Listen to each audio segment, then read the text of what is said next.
غزوہ بدر، first battle of اسلام۔ غزوہ بدر اسلام کی تاریخ کا ایک اہم واقعہ ہے جو 17 رمضان 2 ہجری کو پیش آیا۔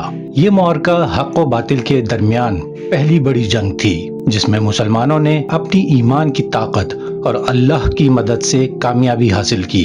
نبی کریم صلی اللہ علیہ وسلم اور صحابہ کرام مکہ مکرمہ میں 13 سال تک دین اسلام کی تبلیغ کرتے رہے، لیکن قریش کے کفار نے ان پر زندگی تنگ کر دی اور ظلم و ستم کے پہاڑ توڑ دیے۔ بالآخر آپ صلی اللہ علیہ وسلم اور پھر دیگر مسلمان مدینہ ہجرت کر گئے، لیکن قریش مکہ نے مسلمانوں کو سکون سے رہنے نہ دیا اور ان کے خلاف جنگ کی تیاریاں شروع کر دیں۔ قریش کا ایک بڑا تجارتی قافلہ ابو سفیان کی قیادت میں شام سے مکہ واپس آ رہا تھا۔ مسلمانوں کو اطلاع ملی کہ یہ قافلہ ان کے مال سے بھرا ہوا ہے جو قریش نے مکہ میں رہ جانے والے مسلمانوں کا ضبط کیا تھا۔ نبی کریم صلی اللہ علیہ وسلم نے قافلے کو روکنے کا ارادہ کیا تاکہ وہ مال واپس لے سکیں، لیکن قافلے کی خبر پا کر قریش نے جنگ کی ٹھان لی اور 1000 کا لشکر لے کر بدر کے میدان میں پہنچ گئے۔ وہ رات اللہ کے نبی صلی اللہ علیہ وسلم نے اللہ کے حضور دعاؤں اور گریہ زاری میں گزاری اور قادر مطلق نے فتح کی خوشخبری عطا فرمائی۔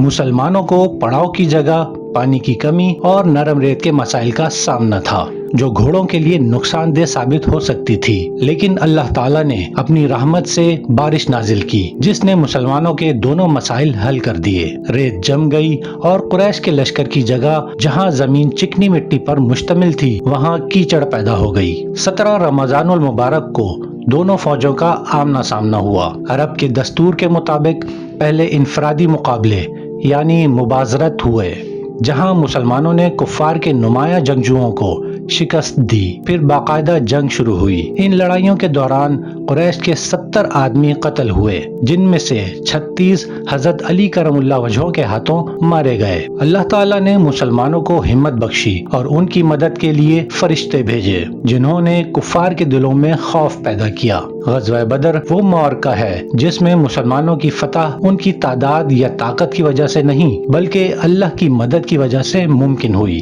حضور نبی اکرم نے اللہ تبارک و تعالیٰ سے دعا فرمائی تھی، اے خدا، یہ قریش ہیں، اپنے سامان غرور کے ساتھ آئے ہیں تاکہ تیرے رسول کو جھوٹا ثابت کریں۔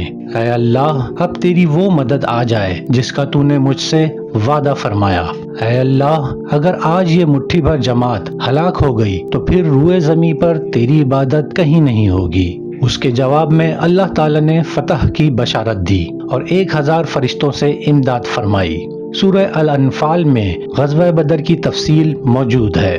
مسلمانوں نے یہ جنگ شاندار فتح کے ساتھ جیتی، اسی لیے غزوہ بدر کو حق و باطل کی جنگ بھی کہا جاتا ہے۔ تمام مسلمانوں میں شہادت کی خواہش کا یہ عالم تھا کہ ایک کم عمر صحابی حضرت عمیر بن ابی وقاص اپنی کم عمری کے باعث واپس نہ بھیجے جانے کے خوف سے چھپتے پھر رہے تھے۔ اس کے باوجود مجاہدین کی مجموعی تعداد 313 سے زیادہ نہ ہو سکی۔ یہ مختصر سا لشکر اس حالت میں میدان جنگ کی طرف بڑھ رہا تھا کہ زیادہ تر کے پاس مکمل ہتھیار بھی موجود نہیں تھے۔ پورے لشکر کے پاس صرف 70 اونٹ اور 2 گھوڑے تھے جن پر باری باری سوار ہوتے تھے۔